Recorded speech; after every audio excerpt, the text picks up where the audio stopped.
আজকে আমাদের প্রতিপাদ্য, এই প্রতিপাদ্যর উপরেই আমরা কথা বলতে চাই এবং এই প্রতিপাদ্যকে আমরা সফল করতে চাই।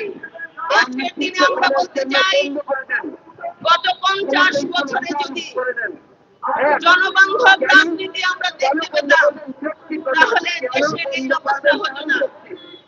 বিগত দিনের প্রতিটি সরকার এই দেশকে যা করেছে, সেখানে আজ আমরা বিশ্বের দরবারে দাঁড়াবার কোনো উপায় নাই। বিশ্বের দরবারে মাথা উঁচু করে দাঁড়াবার কোনো সুযোগ আমি দেখছি না।